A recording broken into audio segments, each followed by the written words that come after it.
Hey guys, what's up? Welcome back to the channel. It's Cynicalex, and today I want to take a renewed look at the Shield Lab because I think although certain game modes have sort of fallen off in terms of their value and in terms of what they give back to you and why you play them, other game modes have been renewed and refreshed and revamped to make you want to play them. I think the Shield Lab is one of the few pieces of, you can kind of call it content, but it's one of the few updates that's been around for a while now. I want to say at least 2 years or almost 2 years. Definitely more than a year and a half, and it holds up. It has held up very well since the last time it was renewed and sort of revamped, and it was done so, I believe, just before the Ultimates update. So you can sort of use that as a timeline. The Ultimates update was that November or December 2017. So you can kind of use that as your ballpark. But yeah, the Shield Lab has held up really well, and really the only criticism I have of the Shield Lab right now is the antimatter generator, and this is the same criticism I've had for a long time, but I'll get it out of the way early so that we can discuss everything else. I can give you guys some tips on why you should actually be paying attention to the Shield Lab, because it's basically just free XP, free biometrics, and other sources of really important, like, actually, the more I talk about it, the more I think about it, the Shield Lab might be one of the most important, one of the key places for free-to-play and low-spending players to actually get ahead in the game, especially when it comes to cards and some rare characters. So we'll get through my complaint first. My only complaint is pretty much that the Shield antimatter generator is very inflexible to players' play styles and patterns, because it holds a maximum of 120, but it fills up in 6 hours. No matter how much, no matter what level you keep this at, it fills up in 6 hours. So you basically have to log in every 6 hours or less, or more frequently, in order to collect all the antimatter. If you sleep for more than 6 hours, if you work or go to school or study or whatever for more than 6 hours uninterrupted, which is not uncommon nowadays, it's pretty much impossible, and you will be losing antimatter. So I really think they've never changed it before, but I really think they should change it, and they should make it like a 12-hour collection period, because 12 hours is a lot more reasonable. If you can't log into the game every 12 hours, then that's sort of, around your personal schedule, but I think 12 hours is more than enough time to squeeze in 5 minutes to come in here and collect this. 6 hours is just incredibly inconsiderate, and it actually doesn't really make sense to players. It's because you have to sleep. Like, it's so dumb. Nothing else in the game is that demanding, so I don't know. Well, maybe Conquest, but yeah, I don't know why they do that. But anyways, that's the Shield Lab antimatter generator. But the antimatter generator is the key component that you need to upgrade everything else. So you actually do need the antimatter generator. Even after you've upgraded these 3 different devices to the level that you want them at, you're still going to need to collect antimatter, because you can use it in the processor. You need the antimatter to be processed in the processor, but I do not recommend getting this. This is bad for the same reason that I just explained. It gives you more antimatter, but it doesn't increase the amount that you can collect, so you'll still lose antimatter if you can't log in every 6 hours. So that's bad, but you should still upgrade this to level 15 when you can. You should try to get it to the max level so you can get the most antimatter. Now we'll go to the least important but still important part of the Shield Lab, which is the warp device. The warp device, I actually don't recommend leveling up. It's a weird suggestion I have for you, but just trust me on this one. Level 12 is actually too high. I should have left it at level like 9 or level 10. I think that's the sweet spot, because the more you rank it up, the higher your chance of getting a covert mission. You can see there, covert mission chance goes from 30 to 35% if I level it up to 13. Now, ignoring the cost to level it up, I'm not even going to talk about the cost, but why do you not want covert missions? Because, as you'll see, covert missions are anything above normal tier, and it follows the same tiers as uniforms and, booty boxes and world boss invasion boxes. It goes advanced is green, blue is rare, purple is heroic, orange is legendary, and red is mythic. Now, if you go up higher, you'll get more XP, and this is the primary focus for newer players when they're using the warp device. You send 5 characters off on the mission, and I'll just hide my camera so you can see everything here. You send 5 characters off on the mission, and those 5 characters will get 77,000 XP over the next 6 hours. You will spend, as you can see here, 76,000 gold, and you will also get 57 dimension tokens. Now, you want to put characters in here until your success rate hits 100%. If the characters are not already pretty strong, they're not going to give you as much. You can see here, she's offering me 30%, but he gives 30%. They all give 30%. Or, no, there you go, 26%, because she's at level 62. 26% for him. Because they're level 70, they give more. So technically, these characters might not give you 100%, even if you use all 5 recommended characters. So you might need to use more characters like this to sort of upgrade your chances, and that's going to cost you more gold. But you want to hit that 100% success rate, or you want to be very, very close. You want to be at like 95 or 99%. Now, this is a good way to farm for XP, for character XP, if you're trying to level up characters to level 60 if you are sleeping, because the completion time takes 6 hours. So you just put characters in here, you hit go, and you go to sleep. And it's easy, and then you wake up and you get a whole bunch of XP. So having a higher level, having it rare, as you can see here, instead of getting 77,000 XP, now we're getting almost 200,000 XP. That's a lot of XP. And then if we go back to the heroic ones, it's even more. It's over 300,000. It's over 9,000. Read it on the scanner. So yeah, it's over 300,000 XP. 300,000 XP is a lot. However, you can see here that even if I brought along all 5 of these characters, my success rate is only 70.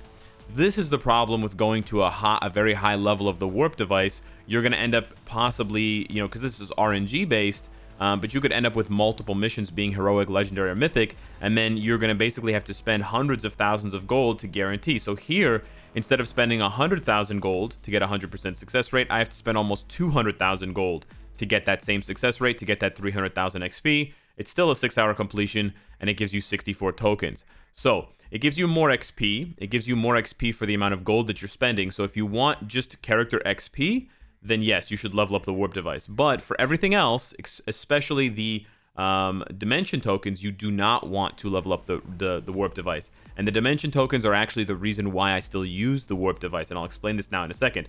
But first, I will just give you the tip. If you have one character that you need to level up, let's say your Fandral is level 1 and your other characters are level 70, bring your Fandral and then bring your other characters to sort of boost up the success rate. Because a level 1 character is going to add a very small amount to the success rate. You can see they're 15%.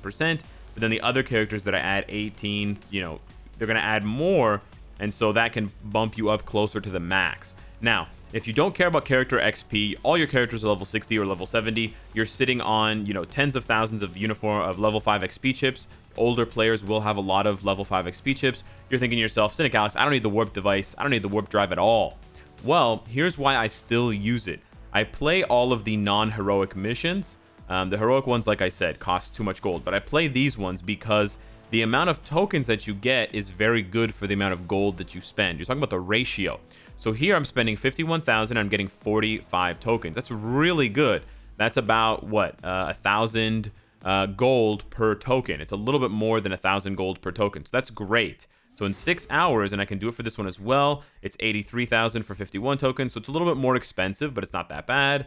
I'm going to do it for this next one as well here, Vulnerable Battleship.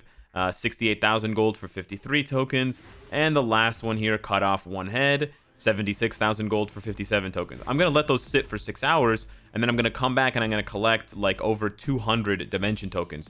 Why am I collecting dimension tokens? Well, I'm collecting them for the next item that I'm going to talk about, which is the item shop right here, this other part of the Shield Lab. This has really held up as one of the best places in the game, like I said at the beginning of the video, for new and free-to-play and low-spending players to actually get ahead. You want to level this up as soon as possible. You don't necessarily need to go all the way to item shop level 15, but you definitely want to get to item shop level, I believe it's 9, as soon as possible. Once you hit item shop level 9, you will be able to find cards. And these cards are not just regular cards, but they also include some semi-premium cards. And these semi-premium cards are actually really good for improving your account if you lack good cards. So semi-premium cards are cards like Avengers Origins Thor, and other ones like Civil War, Captain America 24 or Civil War 5.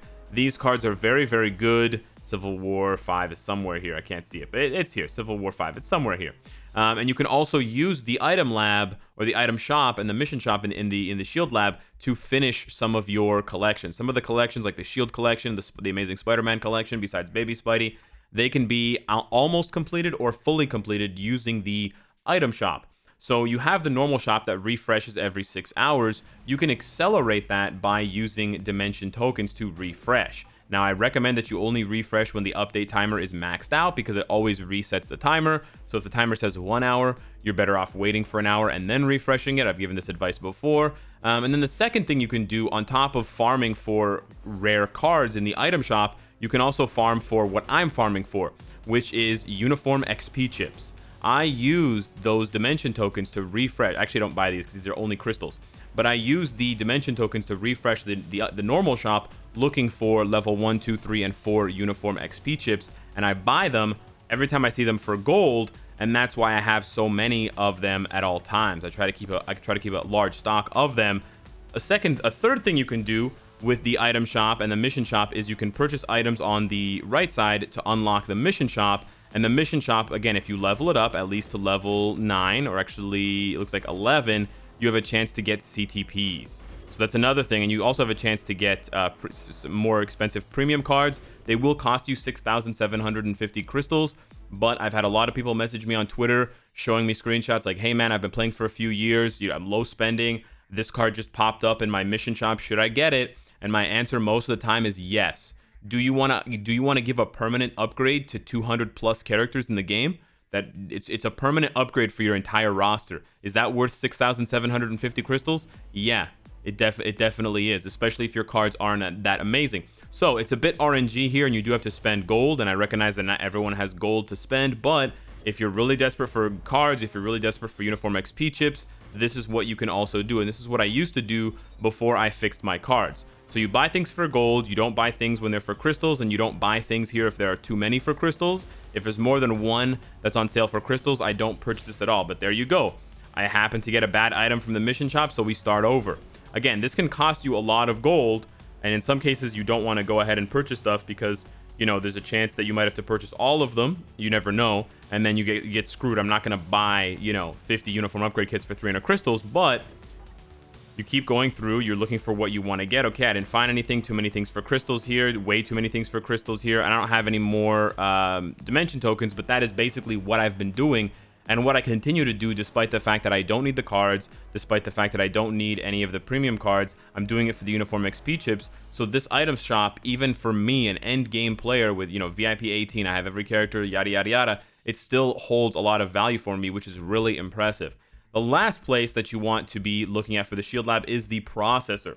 And the processor you also want to level up as soon as you can because it's going to unlock different features that you can then use. And the most popular feature probably for most players is right here, where you can farm for free, albeit RNG based. You can farm for Ultimates bios. Now again, it's RNG based, so you're playing with luck, but there you go. I got one bio for Nova, and this is how a lot of players did it, and this is how a lot of players are still doing it, farming for Nova, farming for Anti-Man, farming for Blue Marvel. I unlocked Nova and Anti-Man using tickets, but I did spend the processor struggling through Blue Marvel, so I know how bad it is, I know how it feels.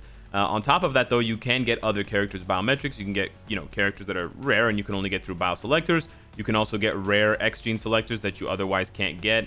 Or sorry, X-Gene characters that you can't get unless you use a selector, like X23 and Nightcrawler and Kid Omega, or otherwise from the Danger Room. So there is that bonus as well. So there is a lot to go for. There's a lot to go for, and there's a lot to farm in the processor. But keep in mind, you can see for every single thing in the processor, you need antimatter right up there. It's the very first resource, and it's needed for every single thing in this little shop. So you have to be farming up that antimatter. That's why you want to get it to level 15 as soon as possible to collect that antimatter. Now, the last thing that you can use... No, man, take me to the shield shop. The shield lab. The last thing you can use the processor for, if you don't use it for this... to be honest, most of the things in the material tab are not worthwhile, so I don't recommend getting these or using anything on these.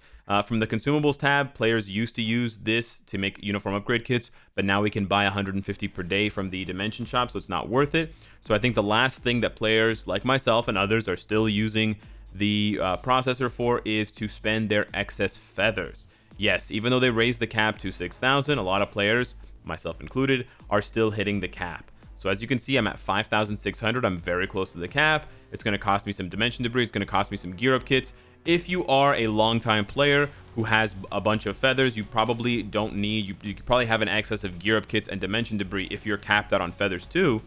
So this is a place where you can use those, and you can make comic cards that you can then use to re-roll. You can get 5-star cards, you can get 4-star cards. It's actually quite valuable. I recommend checking this out if you are capped out on feathers. And you can also check out some of the other ones for feathers, like building custom gears and also Uru.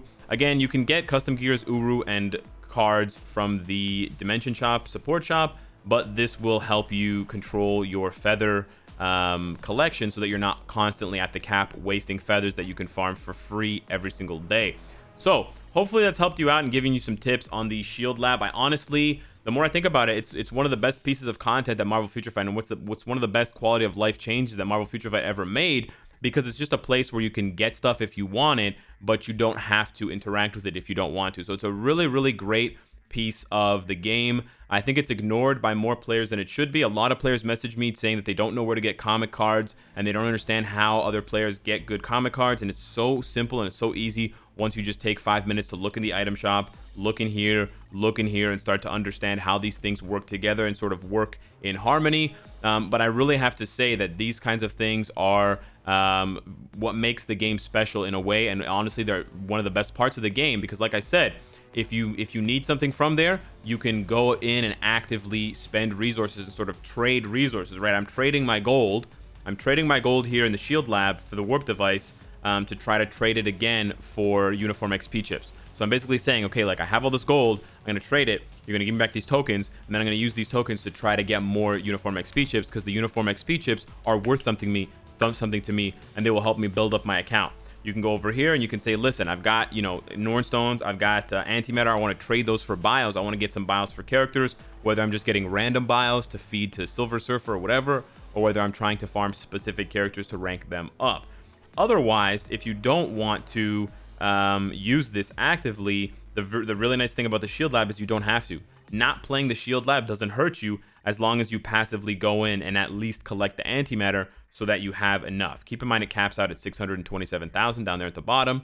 So once you're at the cap, maybe consider actively spending some of your antimatter. But yeah, that is my sort of praise, my high praise and my advice on the Shield Lab. Let me know. Hit me up in the comments down below. Thank you so much for watching, and I will see you in the next one. Take care.